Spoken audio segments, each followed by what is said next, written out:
I'm 81 years old, and if I could sit across from every person over 60 right now, there's one thing I would beg you to understand before it's too late.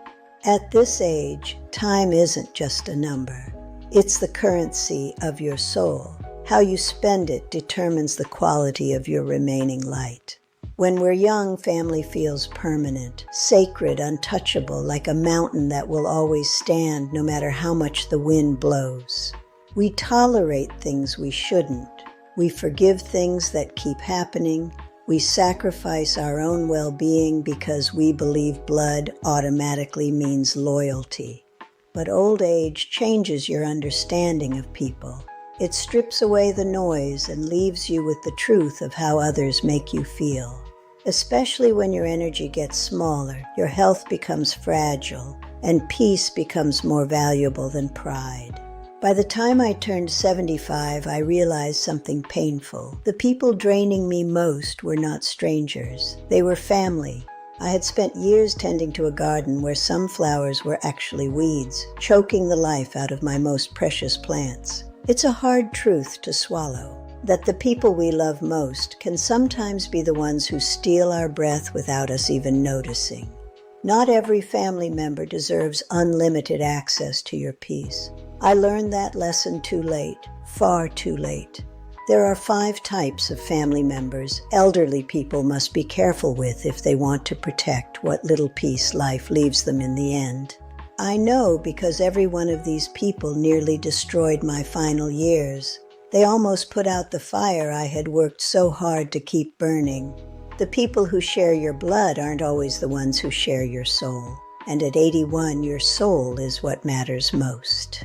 We think boundaries are for strangers, but the deepest boundaries are often needed for those closest to our hearts. I want to walk you through these 5 types, the ones I had to distance myself from to find my smile again, to find my breath again. Let me tell you about the first person you must be careful with, the one who always needs something but never has anything to give. The first family member you must be careful with is the adult child who only remembers you when life goes wrong. Lord, this one hurts the deepest because it comes wrapped in guilt and love at the same time. My oldest son, Michael, was charming, smart, funny, the kind of boy teachers loved and neighbors praised. But somewhere along the way, he learned that his mother would always rescue him before consequences could fully reach him. At first, it was small things: money for rent, help with car repairs, a short-term loan after losing a job. And every time he promised it was temporary. That word, temporary. I heard it for almost 30 years. Temporary became normal. At 72 years old, I was secretly draining retirement savings to cover mistakes made by a 49-year-old man. And you know what finally broke me? One Christmas, I realized Michael only called consistently when he needed something, not to ask how I was feeling, not to check whether I'd eaten, only when life became uncomfortable for him. That realization nearly crushed me because mothers want to feel needed. But there's a difference between being loved and being used as emotional life support.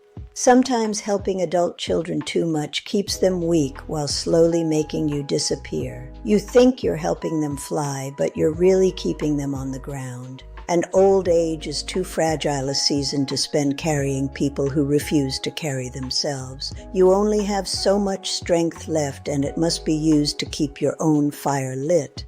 It took me a long time to understand that no is also an act of love. Love for them to grow and love for yourself to survive. Michael was just the first. There are 4 more.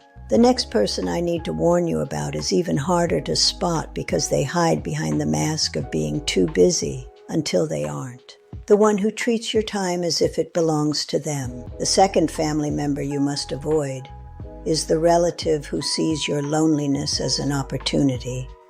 These people are dangerous because they arrive disguised as care. After my husband died, I became vulnerable in ways I didn't understand at first. The silence in the house became heavy. Every evening felt longer than the last.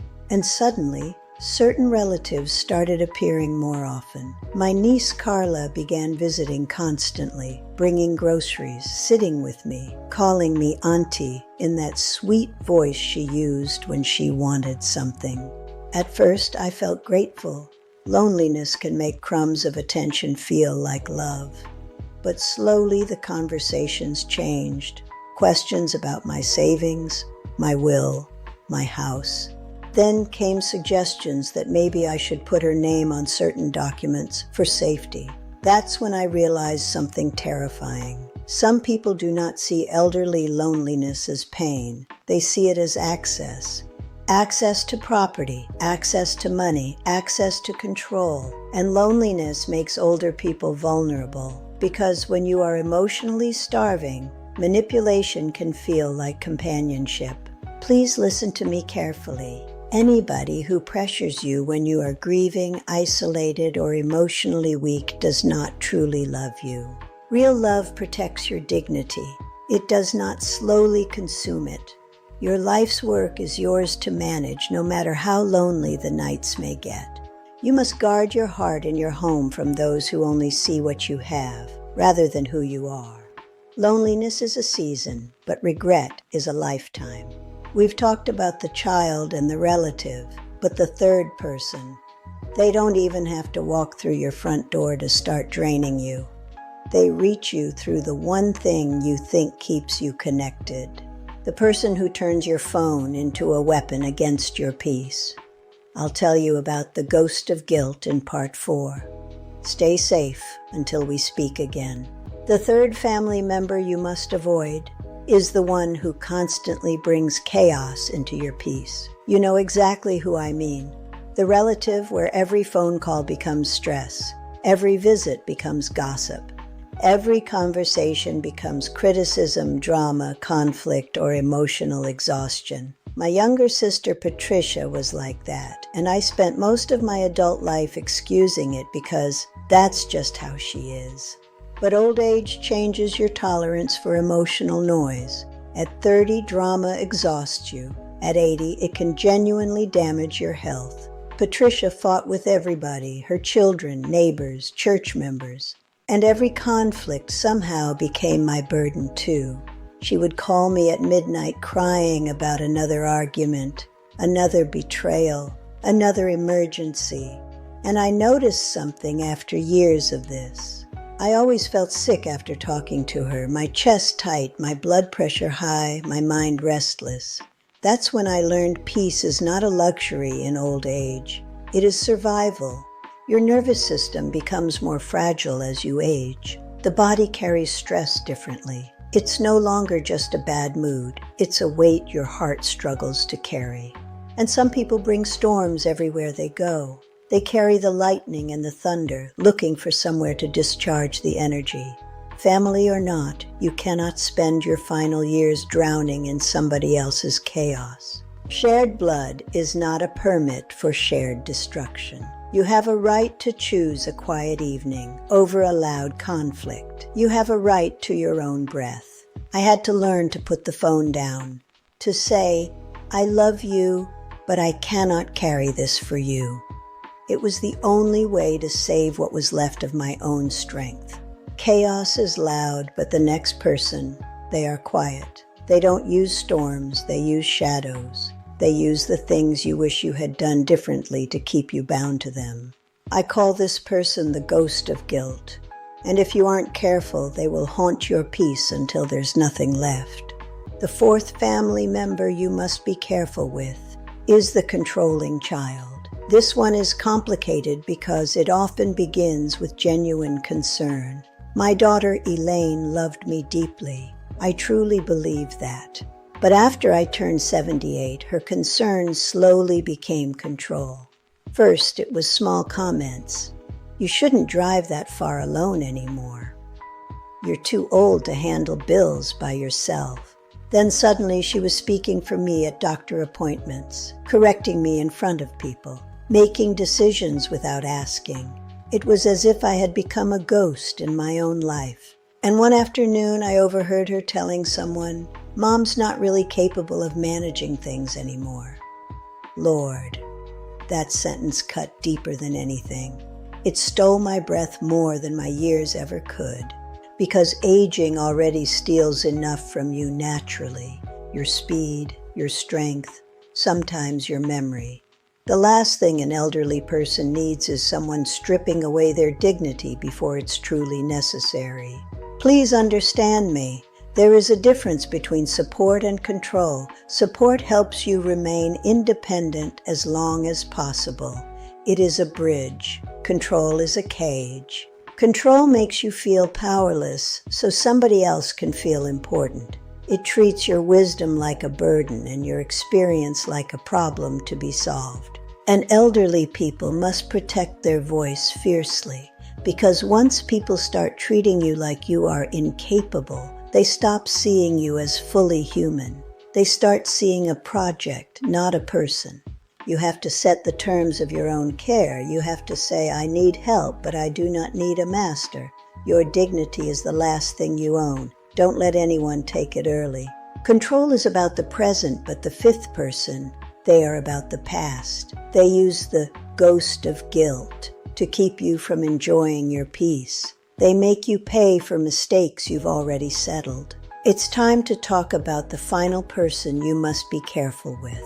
The one who won't let you forgive yourself. The fifth family member, the most dangerous one of all, is the relative who makes you feel guilty for finally choosing yourself.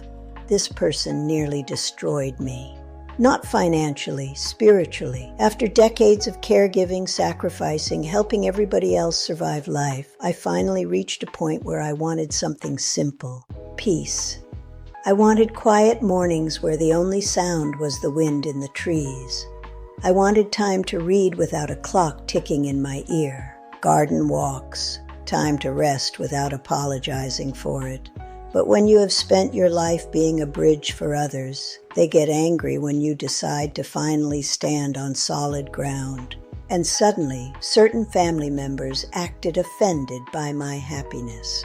If I spent money on myself, I was selfish. If I said no to babysitting grandchildren, I was different now.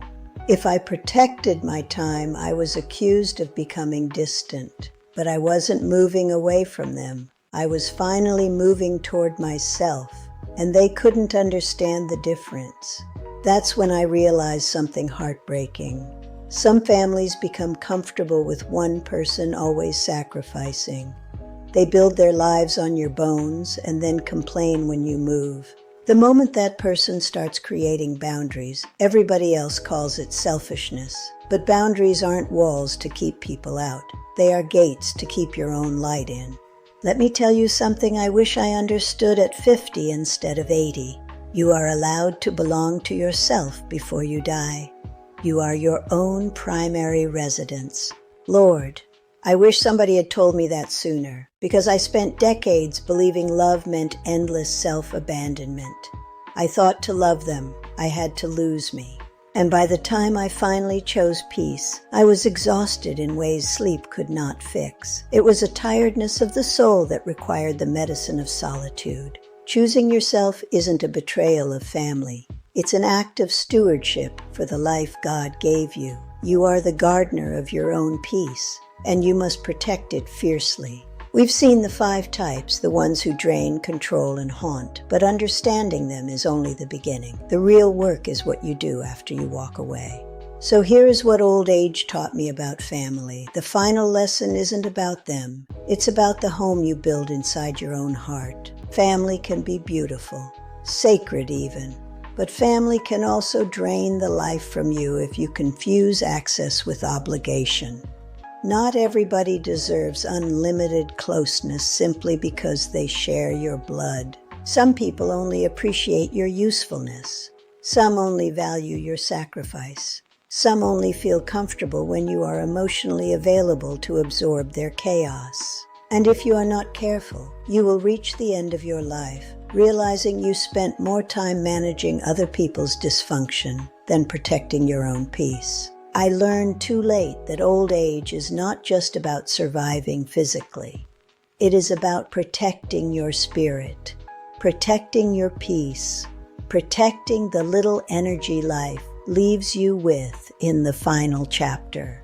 So if you are listening to me right now, please hear this carefully. Set boundaries before exhaustion sets them for you. Choose peace before your body forces you to. And stop believing that loving your family requires destroying yourself for them. Because one day you will wake up old, and in that season, peace becomes more valuable than approval ever was. And if this message spoke to you, if somewhere in your heart you recognize somebody I described tonight, then do me one favor. Leave a comment below and tell me which lesson hit you the hardest. Sharing your story is the first step toward healing. And if you still have someone in your life who truly protects your peace instead of draining it, cherish them. Because real love becomes very rare as you grow older. Subscribe for more stories and lessons like this. We are all on this journey together, learning to keep our lamps lit. And remember, you do not have to sacrifice your final years just to keep other people comfortable. Belong to yourself. God bless you.